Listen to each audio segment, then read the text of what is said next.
Morning, everyone. Good morning. Can you all hear me at the back? Great.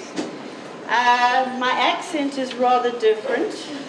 I've been in America for 12 years. It was originally for 3, then it became 6, and now it's 12. I tried retiring 3 times. It doesn't work. I think when we have a purpose in mind, that's our work while we're here on earth. One of the things that I get reminded, I hate presentations like this. I love workshops. So that's why they've made me roaming. I might end up down with you. But it reminds me of a story where, I think a comic strip, where Charlie Brown is sitting around looking, and Lucy is busy teaching Snoopy to whistle. And eventually she comes very excitedly to Charlie Brown and says, "Charlie, I've taught Snoopy to whistle." And Charlie Brown looks and says, "Snoopy, whistle." And Snoopy just sits there. "Snoopy, whistle." And Lucy just tugs at Charlie Brown's shirt and says, "I said I taught him. I didn't say he learned." So one of the things that I think we're going to look at today is how do social and emotional connections, what do they mean for us? And why do we need to pay attention to them? So just turn to your neighbor on the left and ask, and just say, what effect was that elephant song on you?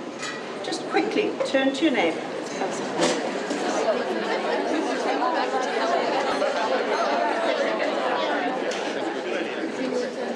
So really, to gain awareness in social and emotional intelligence, we're really needing to be able to see what is our relationship to ourselves, to others, and to mankind. Raising awareness is what you as professionals are doing for your children. And so we're going to go through this, and towards the end, and I said to Lynn, she better keep time on me because I'm used to having 2.5-hour workshops, not be kept to an hour. So we're going to do a social and emotional assessment, and it's on your desks at the moment, but you don't have to look at it now. That's the problem.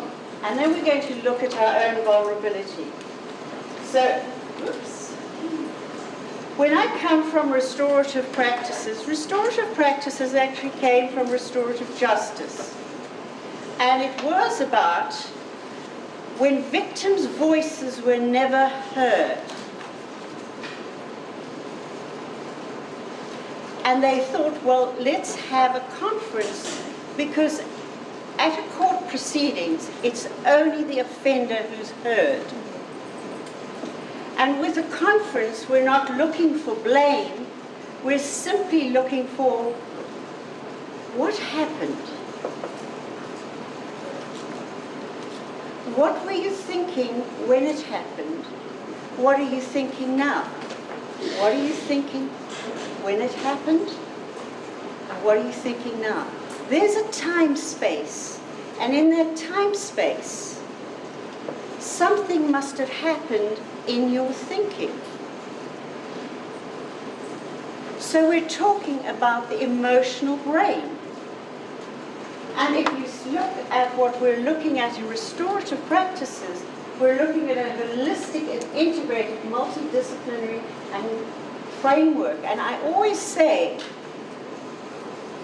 once restorative justice had circles, they thought, well, this is a good idea. And right now, restorative practices, as we teach it, is actually the best practices from different disciplines, not just from the justice system.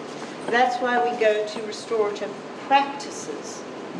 And so we get family therapy, we get psychology, we get education. What do we take for the best practices? And so if you look at this definition, it is far more global, and it is so in keeping with your virtue-based learning. So, this skips quite quickly. Oops. All right, sorry. Not used to it. So what is it about a relationship that is so important? Turn to somebody else in the group and quickly tell them, what do you value about a relationship? Quickly. Just a half a minute.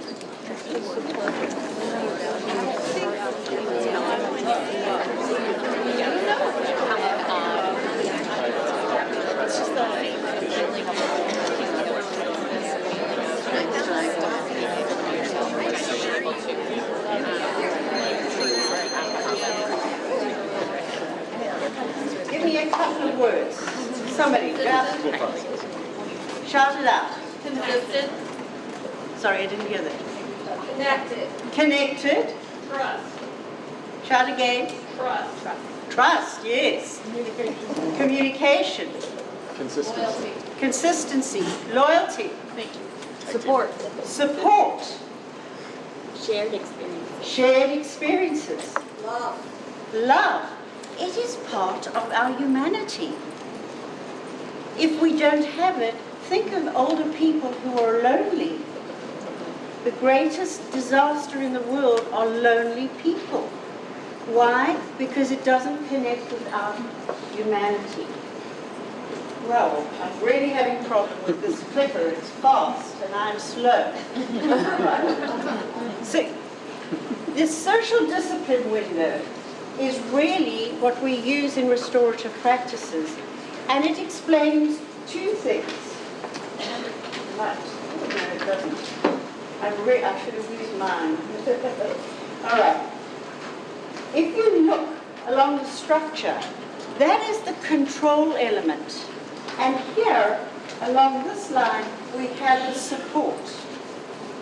We need both when we're actually going to nurture social and emotional intelligence. And sometimes we're low, sometimes we're high. It just depends on where you are. So one of the things that I say when we keep looking back at this, it came from a parenting model, and restorative practices took it and then started to use it. Now one of the things I find that if you are totally supportive, but not able to give boundaries, you end up being in the full box. If you are very low on support and very low on the structure and norms and the boundaries, you end up being quite neglectful. Think of parents, think of communities that do this. And then you've got the communities that are highly structured. Highly structured. There are rules for everything. And the support is very low. They tend to be in the two box. And that tends to be very directive and extremely punitive. Then you get to the width box, where we're hoping we will get to, all of us, in a process. It's the restorative one. It's the one where we actually are more democratic, where we invite people to give their opinions. Look back at restorative justice. Victims' voices were eliminated. So restorative conferencing brought back the victim's voice. Do you see, in the criminal justice? We're looking at families, we're looking at education. How can we bring in all the voices? And this is the important part of what we're going to look at today. The other thing we'd use in restorative practice is the continuum of care. Now it's very interesting, in the continuum of care, you find that effective statements and effective questions, I think, of where value-based learning really helps you. Because effective statements, usually you could be standing in a queue waiting to buy something. You see a customer ratting out the teller about something. you have experienced harm. So what do you do when you go to the teller? Do you just ignore it and not do anything? Or do you say, I'm so sorry that you had to experience that? That wasn't fair. That's an effective statement. You're making a statement and an awareness. We've got the effective questions. Now, the effective questions you've been using quite a bit, and I see them in your paperwork. But one of the reasons that those questions are so beautiful, it starts with the landscape of events. Here is the landscape of events. What happened? What is the issue? Landscape of events. You might go into the sequence of that. But even Einstein realized energy needed to be squared. E squared. Why? Because you need to take it to the landscape of consciousness. So your questions have to go to the second order cybernetics, not the first order landscape of events. Landscape of consciousness takes it to the identity and the awareness in the brain. What were you thinking when it happened? What are you thinking now? We don't ask what you're feeling. We ask what you're thinking, and particularly with teenagers, that works. Because if you ask them what they're feeling, nothing. Nothing. But what are you thinking? My goodness, you're appealing to a much higher order. Second order cybernetic, landscape of identity.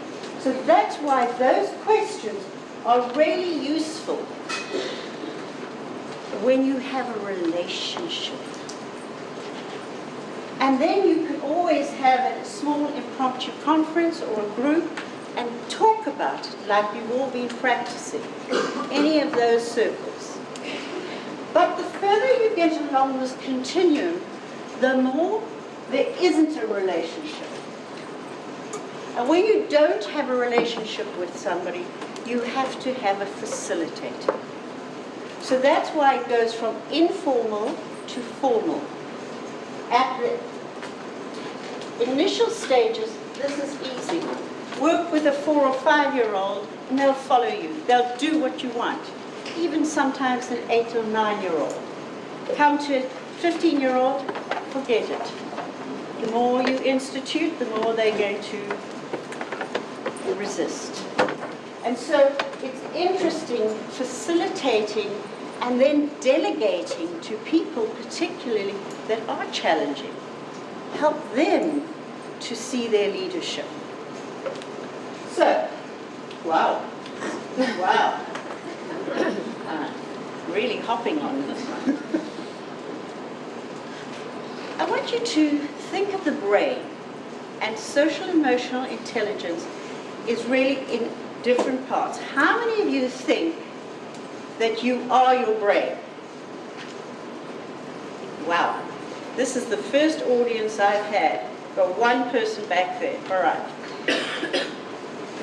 Our whole bodies actually have a level of energy that can tell different things. Our brain is, when we're dead, our brain is dead. So there's something else that is working for you. What is it that is really important? And I want you to take a deep breath in through your nose, and now breathe out through your mouth. Breathe in 2, out 4. In 2, out 4. In 2, out 4. In 2, out 4. Out breath. When you're dead, you have no more breath. It is the breath of life. It is what takes you. You are energy. Your body is just the vehicle God has used for you to create and do things in his image.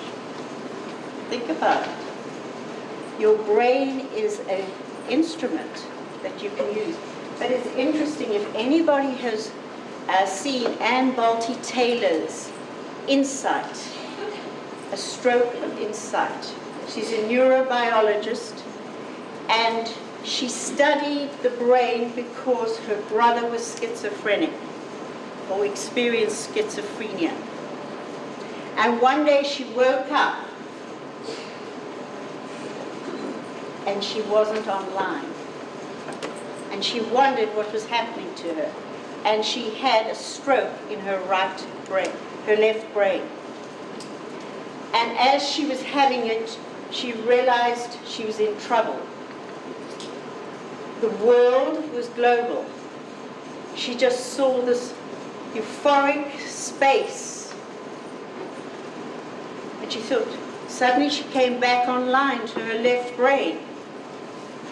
And she thought, I'm in trouble, I've got to get help.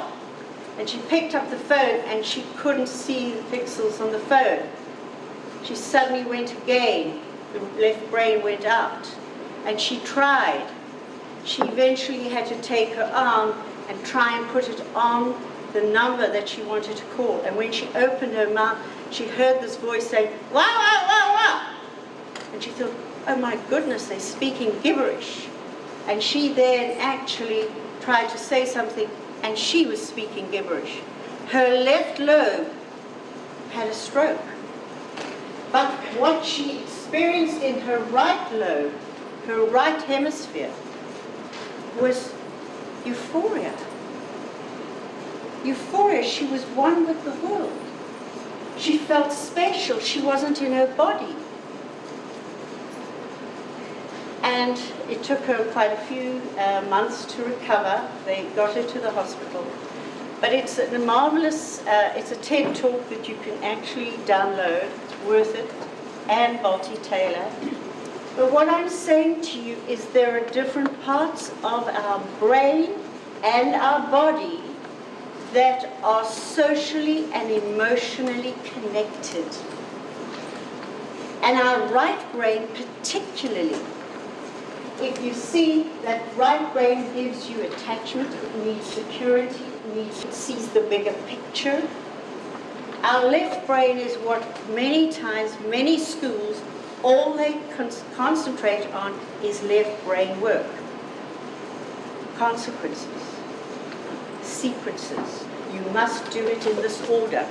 I remember my son in grade 3, they taught him long division and he just put down the answer. The teacher said, no, you have got to put down each process. He says, but why should I when I see the answer? Okay, his right brain was working, but you know, it wasn't the way we wanted it in education. Sequencing, I'm not saying there's anything wrong, but look how we've been made with a left lobe and a right lobe. Do you see? They complement each other. That's not the only part. So here we go. Our social intelligence. I want you to pull out your brains for the moment. I do this quite often. Quickly, pull out your brains. Come on. Here it is. Both hands, both hands, both hands. All right. The part I'm interested in is this is left brain, left cortex, right cortex. But the interesting part is, here is the emotional intelligence on the thumb. Okay? There it is. It's tucked in. It's hidden. All right? This is a reptilian brain. This is your survival. When you are shot, you go into survival mode, fight or flight. All right? So what happens? You've got two amygdalas. They're your thumbnails, all right? Have a look at them. Two of them. I usually hand out almonds to my kids, and I say, take two, take two. And I say, how many amygdala do you have? And they'll say, 2. How many do you have? 2. And they're sitting with 2 almonds in their hand and, of course, 2 in their brains. I said, you've got 4, actually, right now, until you eat those 2. So, what I'm saying, the amygdala, all the amygdala does is alert. It's a fear factor. Interesting how God has made us. Right on the inside of, there's the amygdala, there's the hippocampus. The hippocampus is the short-term memory. And when you hear something, when you teach something, why doesn't it always stick? It sticks in your brain, in your cortex, only if that has stayed there and has no danger sign. And 12 to 24 hours later, it gets stored in the right parts of the brain, of the cortex. Now watch. When we don't have social and emotional intelligence, kids have had trauma to their brain. Something has shocked them. We've all had trauma. Every one of us have something that experiences shock or startle. When we experience that startle, what happens to the hippocampus, which is the short-term memory? Well, I'll tell you what happens. When the hippocampus is working, energy and information is going through beautifully. Okay? It's going through. The moment that amygdala goes, ah! What happens to this hippocampus? It closes up. And it doesn't remember anything. And what does it go to? The only way it can go to, it's got nowhere else to go because it can't be stored in the brain, it goes to our body. The memory is remembered in our motor movements. So you will see procedural memory, procedural things that happen. If somebody's been shocked, they'll keep doing the same movement over again. A procedural memory is like riding a bicycle. How many rode a bicycle when they were teens? How many are riding a bicycle today? And those who haven't been riding a bicycle like me for the last 12 years might get on one. We can still remember, that's if I can balance.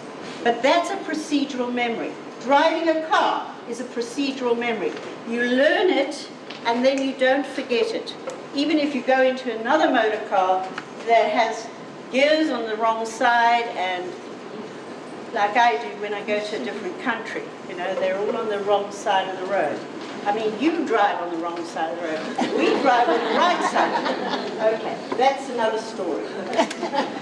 But procedural memory and emotional memory are what gets stored in the body. So when you talk about emotional intelligence, have I lost this wonderful thing that creates so much stress for me?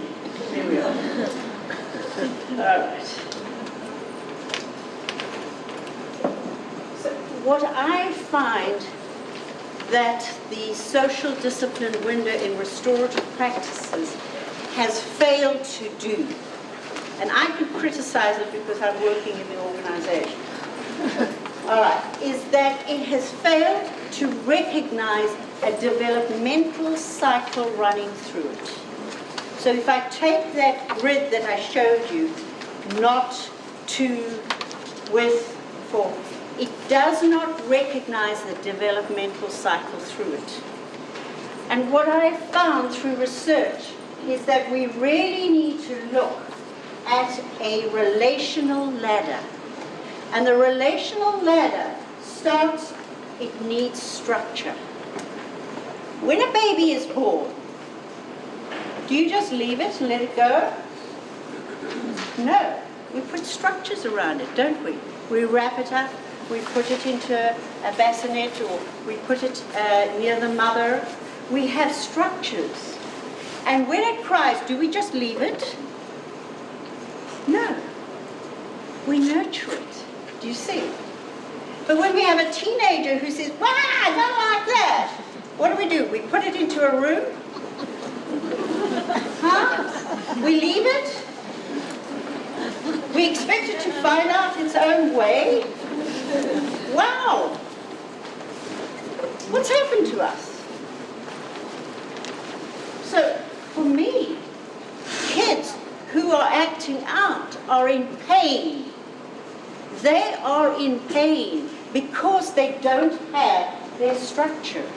They don't have a place that says they're safe. And what have we got to do as professionals? We have got to start putting in the safety, the organization, and the regulation. That means before you start with young people, before you start with children, put in the norm, put in the structure. What do you expect? What are the boundaries? Don't wait for something to happen and then put them in. It's too late. You haven't had the conversation with them to put in the structure. So the first thing we do is gather people together and establish our norms so that they know. And then often we will establish a room or a place that you can go to when you are feeling dysregulated. Because social and emotional connection, when we don't have it, when that hippocampus has been shocked, there's dysregulation or deregulation in the brain.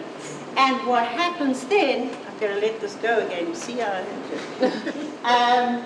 What happens when deregulation happens, and that is shocked, that hippocampus, the axons and the neurons separate. There's no connection to a thinking brain.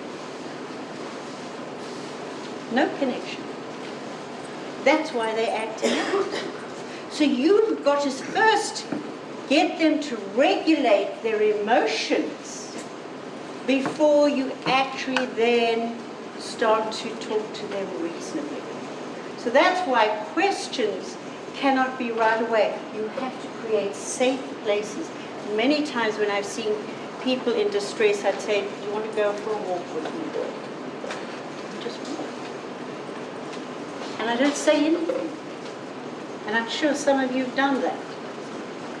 Or we go and just fly a kite on the beach. I used to do, we lived next to the beach, and we just fly a kite. And then suddenly we sit down exhausted, and everything comes out. But it's creating a safe place. How do we, as professionals, create safe places for our children to come and know they can come and sit in our room? I had one youngster, and he was, let's see, so I'm going to just skip here. Oops. It's going there.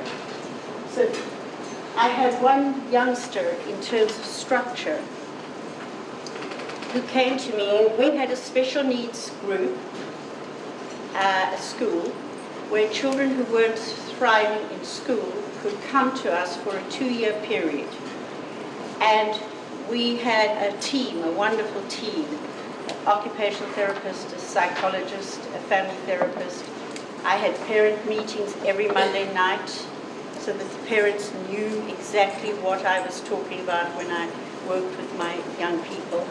I would get 25 kids in a class, and 23 of them are on Ritalin. After 3 months, I've only got 2 on Ritalin. Why? Because we've actually put in a structure. As they would come in, they'd put their sneakers on, we'd go for a run. As they came back, they knew that they had a writing assignment to do, and we would do. When they came back from recess, they're all over the place. What I would do is I would actually do physical jerks with music, up, down, all over, you know, for 2 minutes.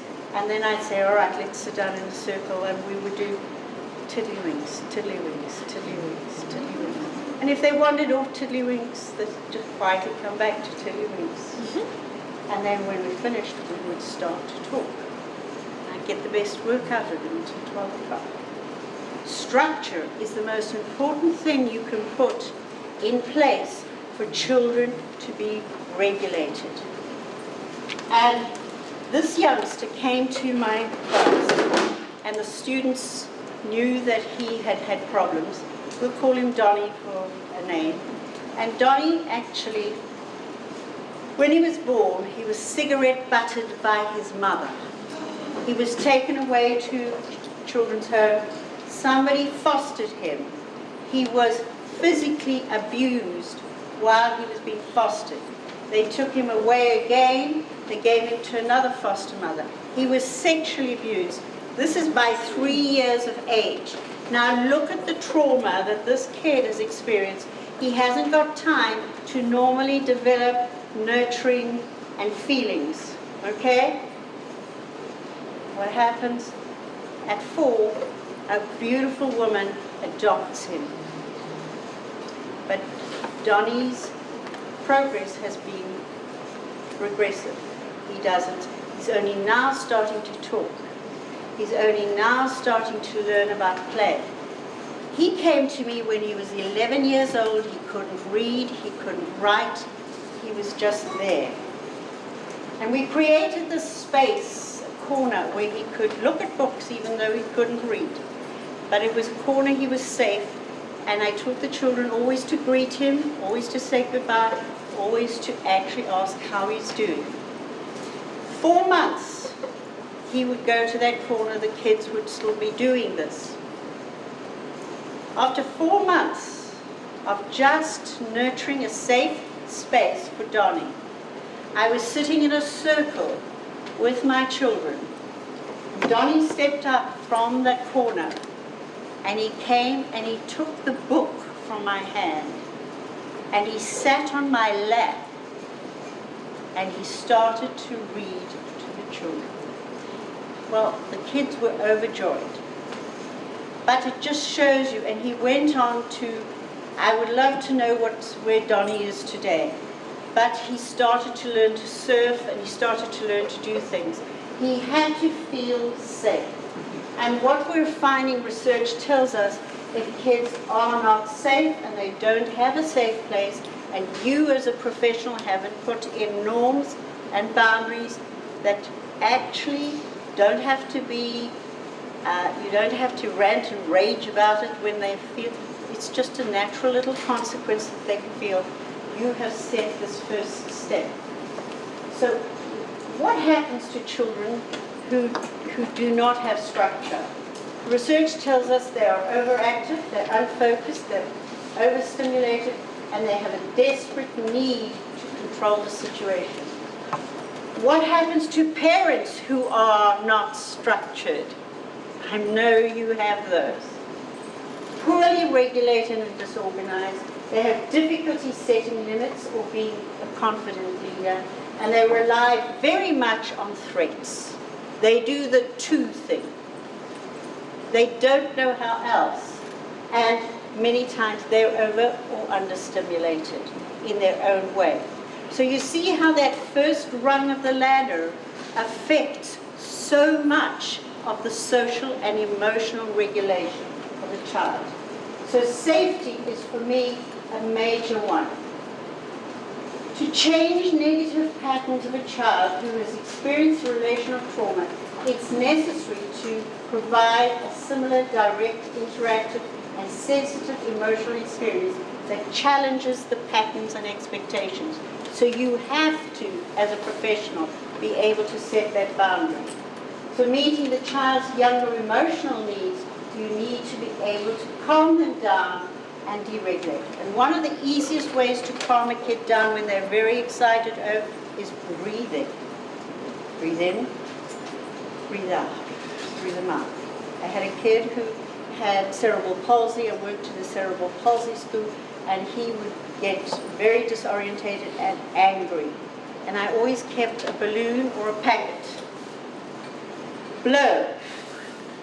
Because as soon as you blow out, parasympathetic nerves kick in and calm.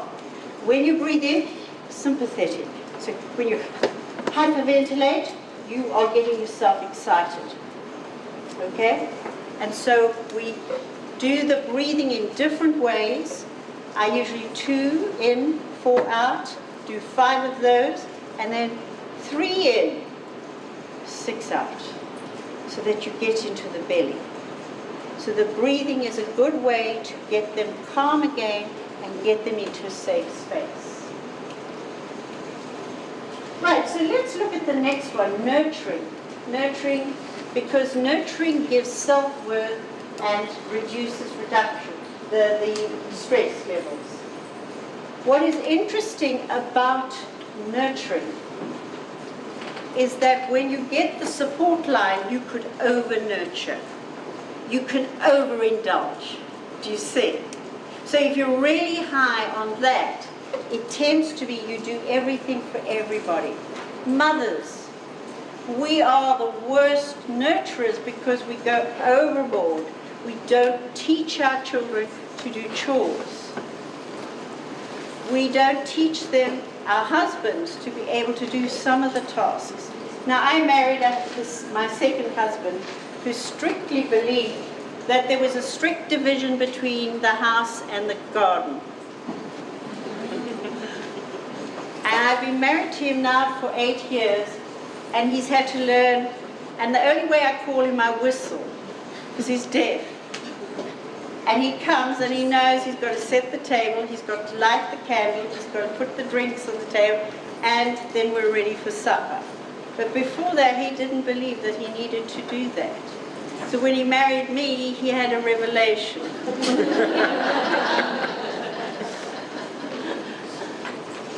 It's never too old. He's 80, so it's never too old to teach an old dog new tricks.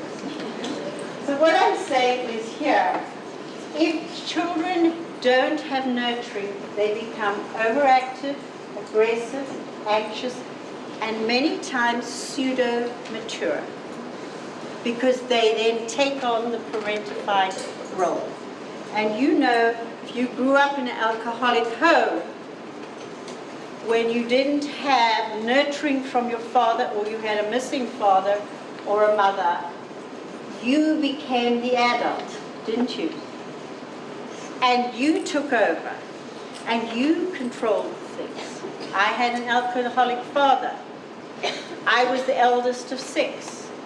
My sister, my third sister, said to me, you know, Frida, I never realized that I've got a lot to thank you for.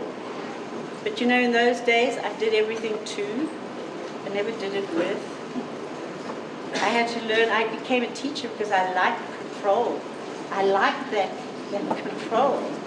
And I had to learn through experience, bad experiences, that I can nurture and I can control, but I can do it in a far more with a restorative way. And it took years and grey hairs. So awareness is what is needed for people. And this is why here, this hippocampus, that is the short-term memory, that is the limbic system, that's where emotional and social learning takes place. You've got to teach people to have a gap between the stimulus and the response. And that gap is to be able to be mindful. This is why I love your virtues, because when you can be mindful of your virtue, it gives you that gap. And then you respond mindfully, but not reactively. Do you see the difference? And that happens here on this little hippocampus. It's like a little seahorse. And you have got to nurture that awareness. So we know that when people don't nurture, soothing hands. For children, I had an autistic kid who never learned to speak. And she came into my class and all she would do was rock. And I do music and I sing. And so I always had choirs. And I took her along. She didn't want to do anything. She would sit on the step. And suddenly the children started to sing in the choir. And the next thing I heard, this little Maria, here she was, and she was singing away. And my little choir just stopped singing. And she carried on. She carried on. And when I used to do performances with choirs, I would take Maria with. Parents could understand that every human being has a place if we can just nurture them. So, appropriate stimulation and not overstimulation, because when you do that, you can get to the next rung of the ladder. The next rung of the ladder is engagement. And when we have engagement, it doesn't mean I'm sitting there and the kid is sitting there and you're all on your cell phones. Have you been to dinner and seen a whole table sitting around on their cell phones? It means being present in the now. And I love a book that I read on awareness. He says, this is a circle, and here we're in the middle is the now. If we can live in this present moment, that's all we've got.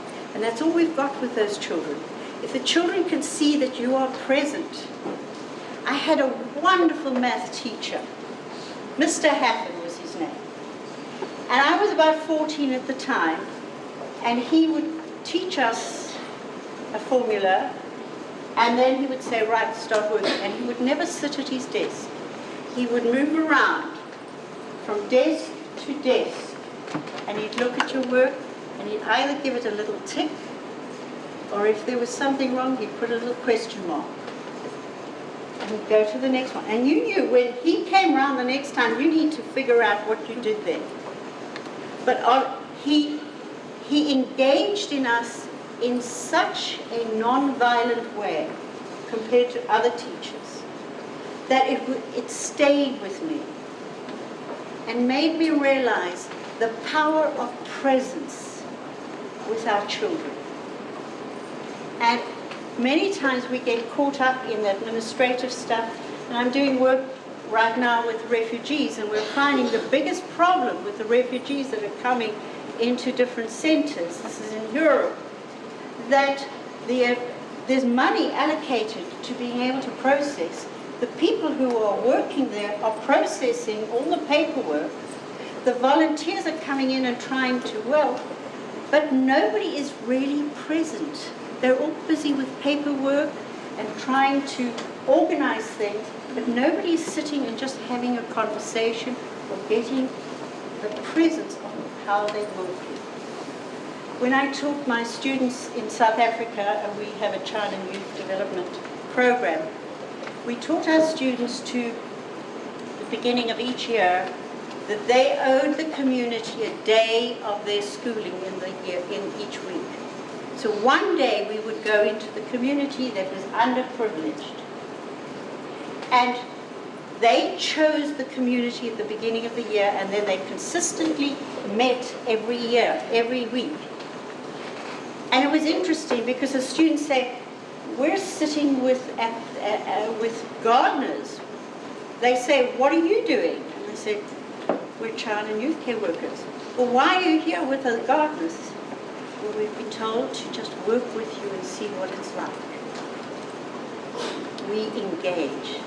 And do you know what these students found? The gardeners were saying, we can't use pesticides. The insects are eating all our plants. It's terrible. Students came back and said, well, what can we do? I said, what do you think you could do? Oh, there's a horticultural department in our university. Go and speak to them. The horticulturist said, take a whole lot of marigold plants. So the next week, here are these child and youth care workers engaging, planting marigolds. And yes, it worked. Chase insects. But it's engagement. It's going to another family where there's a crippled man and a youngster who doesn't want to go to school playing truant. They cook with them. They eat with them. They talk with them. That engagement, it helps emotional regulation. How many of us sit around a table at night and eat? Great. You're probably the largest number I know of in America. Why? Because everybody sits in front of TV and has their supper. And perhaps all at different times. If we do not have a structured time where we can informally engage and be present with our children, how do we do that in the schools? Where do we have informal gatherings? They're taking away recess. Why? Why? Because it causes too much trouble? I don't know. We still have recess in other countries. But you might, I think, do you have recess in Catholic schools? Yes. That's a rarity. Keep it. Don't lose it. It's an informal way of people getting connected and making friendships in the moment and getting attuned to other people. And the research supports it. So, people who don't have engagement become withdrawn, avoidant, anxious, rigid, and that's what parents do. They disengage, they're preoccupied, they're inattentive, they're out of sync, and they don't enjoy their children. They're a pain. Wow. Wow. I had the most beautiful times with my kids, being present, going on a walk, doing little things that were stupid. But they mattered because they developed social and emotional intelligence. That's why we need to nurture that. So the last one there, because when we engage, we allow feelings to be expressed. This is really hopping around the place, but we'll go to empowerment, which is the last. This is where restorative practices, when you're doing proactive circles, is the first 3 steps of that ladder. Why do I say proactive? That means you actively have a discussion that is engaging, that is nurturing, nurtures awareness, allows feelings. There's no right, there's no wrong. You have to have this, as Winnicott says, predictably every day or at a structured time. Predictability, consistent, and unconditional regard. That means just a loving relationship. If you have that consistently as teachers in your classroom, you have a relationship with them. And Winnicott says that's all parents need. They don't need to be the best. They need to be predictable, consistent, and have unconditional regard. And if you have that, when the trouble strikes, you've already got a relationship. You can deal with it. You can talk about it. That's when you can do the next step, which is empowerment, which gives us, I think we've gone back here, the challenge. The challenge is teaching children how to play. Play is a challenge. How to take turns. I've got a little girl who's next door. She's adopted me as a grandparent. But she knows because my husband loves ice cream. There's always ice cream in the house. Okay. So she comes for other reasons. Frida, I've come to help you clean the snow off your pathway. Great. Then afterwards she says, I think I'm so hungry. Would you like a chocolate chip cookie? No, I think there's something in the freezer. All right, I've got her.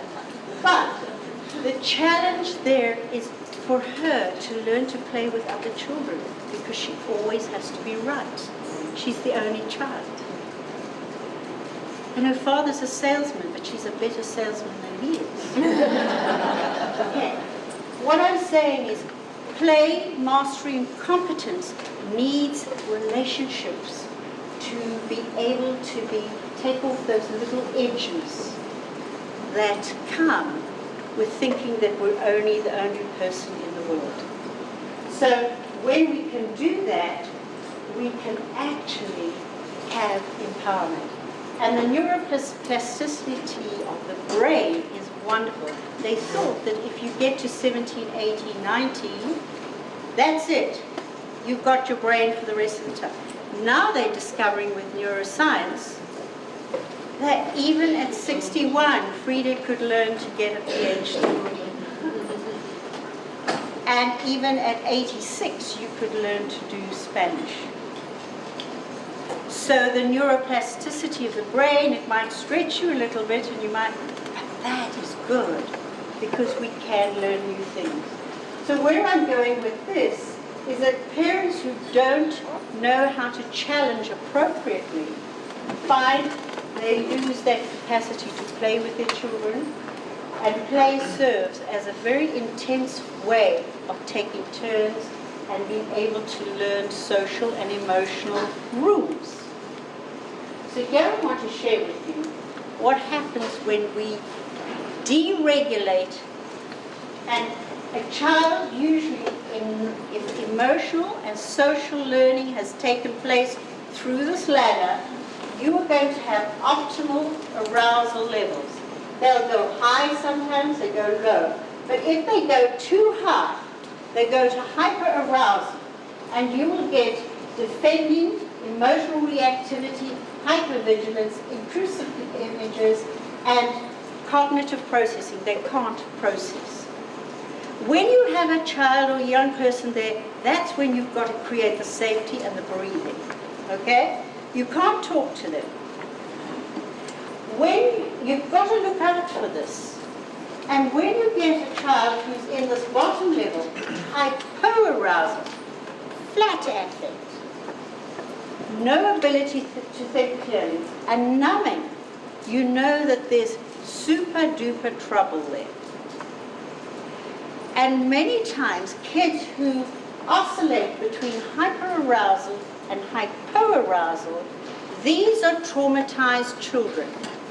They've got perhaps neglect in their family. They've got some. That's where you as a professional need to know, okay, I can go to my ladder. I can see what I can start instituting from a structure point of view, then a nurturing point of view. You have to then be creative. And you've got enough skills with your value-based learning to be able to put this in place, and with restorative questions. Does that make sense? All right. So one of the things, the study, the ACE report, how many of you know the ACE report? A lot of you do. But look, they found it was a middle-class group of families, and they did this study, and they found such neglect. Isn't that frightening? Look at all the things. Adverse childhood experiences, social, emotional, cognitive impairment, adoption of health risk behaviors, in other words, drugs, alcohol, smoking, all of those things that affected them, and then disease. And they found that there was early death in those people who actually did that.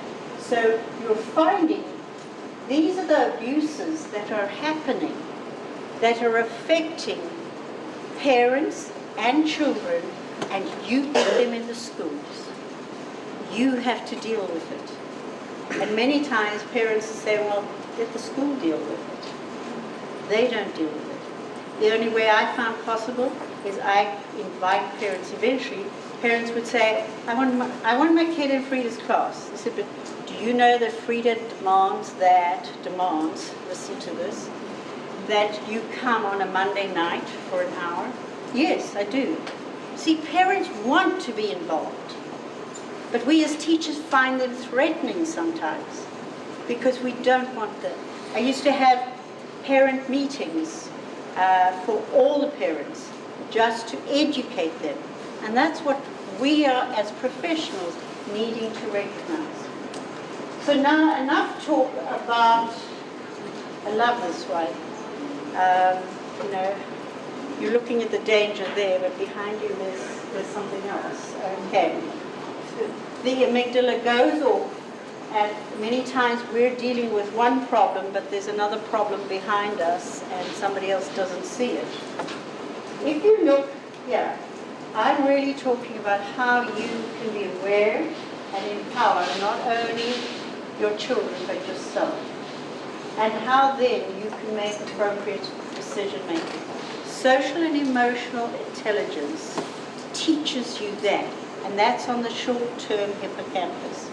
And then at 25, when the forebrain fully develops, you can then get insurance for your car. But before then, it's the only company in the world, right throughout, that takes neuroscience seriously. Because they don't give insurance to a 17-year-old, and you have to pay for it as a parent. Really pay for it. But at 25, the forebrain is now ticking.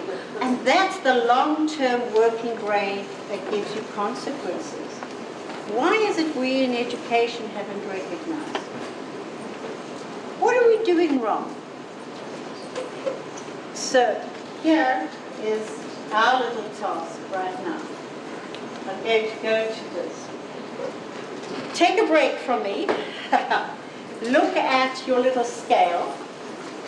Now there are a couple of errors on there. I see there was a go when it meant show. Yeah. All right. Can you repeat that? Number one, Like the two. low emotion, high assertion. Number two, low emotion, low assertion. Number three, That's right. high emotion, low assertion. And number four, high emotion, high assertion.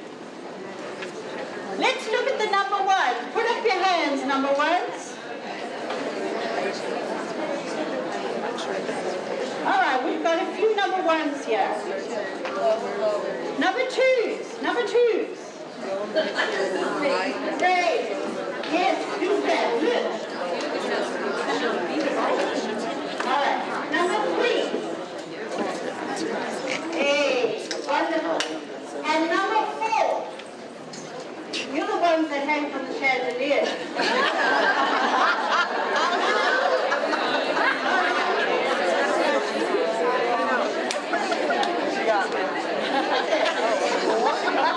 Look at this. Here's the surprise. Okay? Number one is an organizer. They have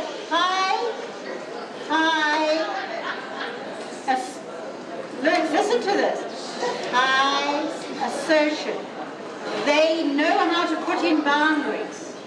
They know they're the eagles. The number one is the eagle. They come from, this is Lynn.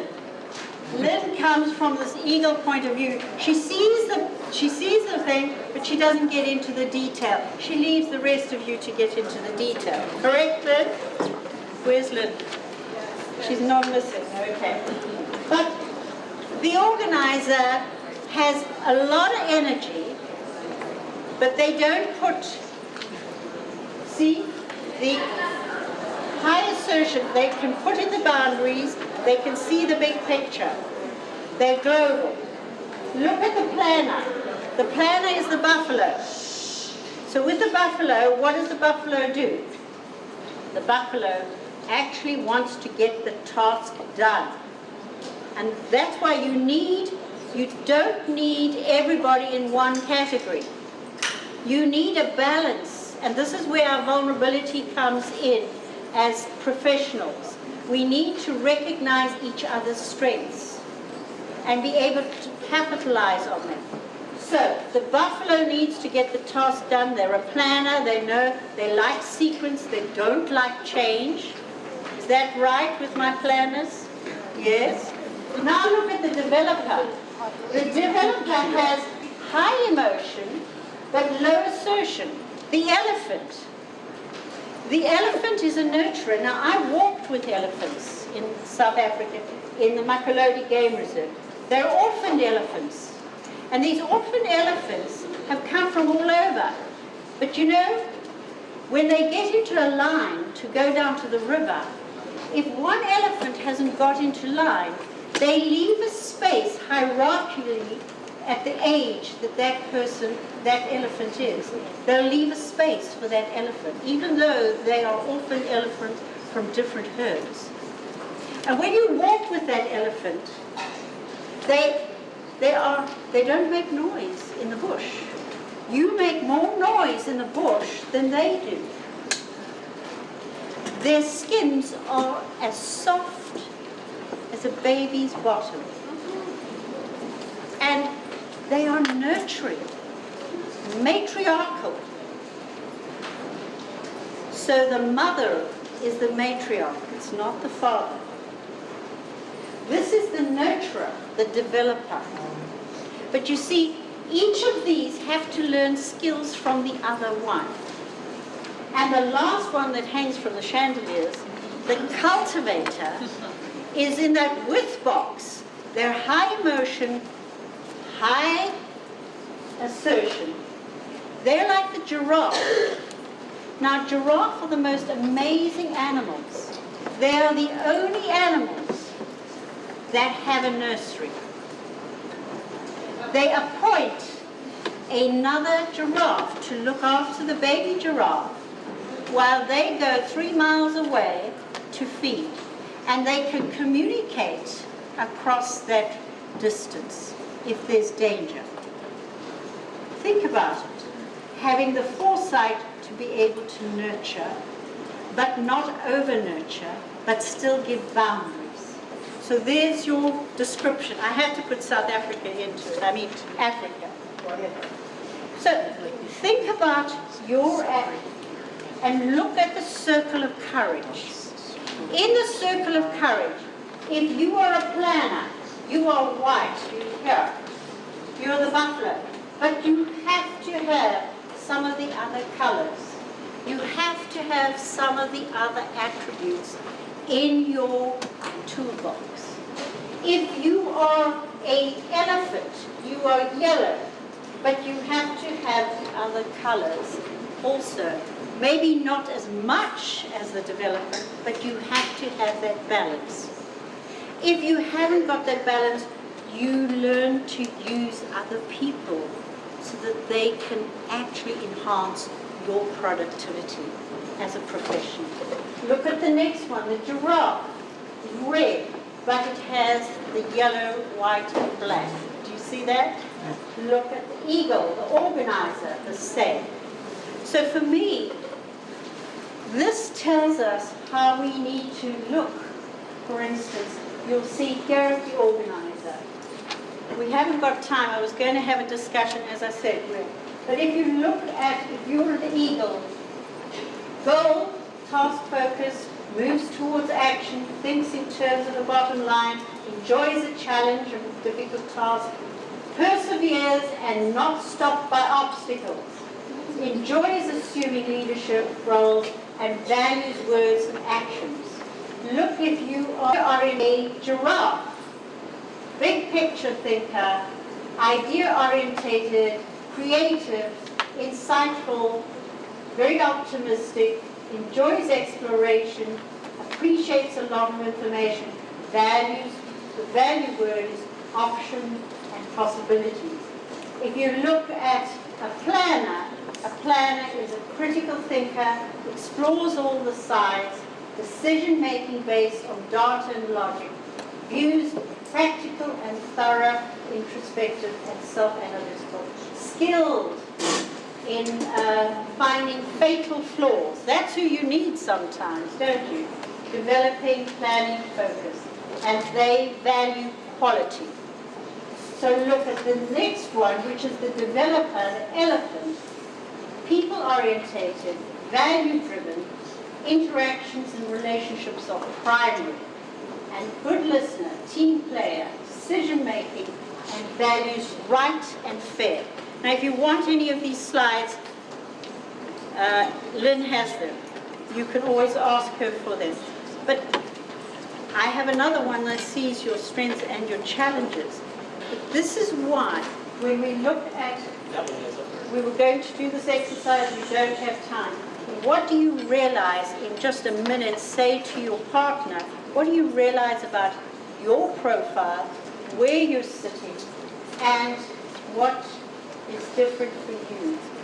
What do others see in you? Do they see perhaps something else? So just briefly, just share. I'll give you 1 minute. I know it's short, but just share with somebody quickly.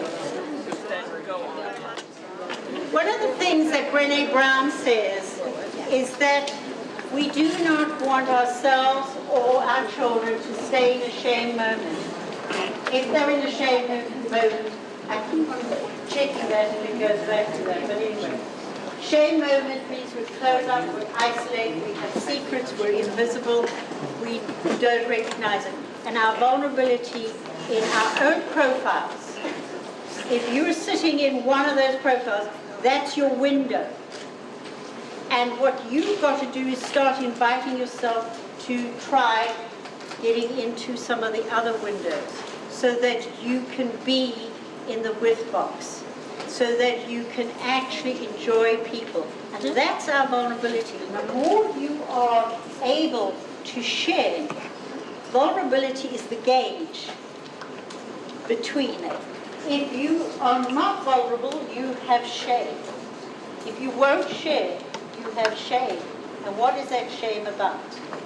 If you start sharing, you start to find you get empathy. You get openness. You get people to connect with. That's what social and emotional intelligence is connecting with our very being, our breath, what we share, and then we gain respect. So for me, Brené Brown's work is quite interesting. And what it's really telling us, with different personality styles, using colleagues' strengths in appropriate places. When you know they have a strength, use it. Create spaces that encourage poem. Edward de Bono created the word poem. And he says, let's have a circle and poet. That means brainstorm, throw out all the ideas, hope, possibility, potential, all the Poe words. Don't say nay to it. Write them down, even if it's a crazy idea. This is lateral thinking. This is getting to our creative thinking, the second order cybernetic. And then remember fair process. Always make sure that you're going through the relational ladder from the bottom to the top. You cannot start at the top. If you start with conflict or confrontation, you are doomed. You've got to start at the bottom.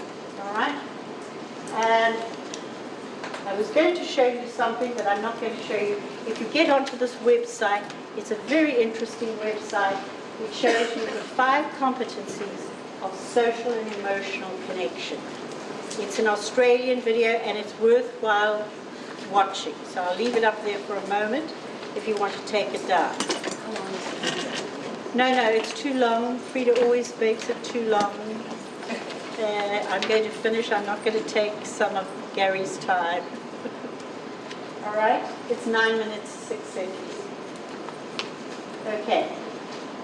And these are the 5 competencies. When you have social and emotional learning, you're getting the person to be self-aware, self-manage. Think about the anger style that you're managing with kids. Breathe. When I get a kid who's excited, breathe. And I remember doing that with a teenager, and he had his father on the phone, and he said, Frida, take the phone. And I listened, and the father was ranting at him. And he stood there, and he was breathing. And then I had a circle with him afterwards. He says, oh, that helped. I said, but now you're going to go home and you're going to still have a ranting father. What are you going to do? So we worked through that. But you see that breathing is important. Social awareness, social skills, and then appropriate decision making, which sometimes only comes at 25. For some of us it comes earlier, but it's not. So, thank you, people.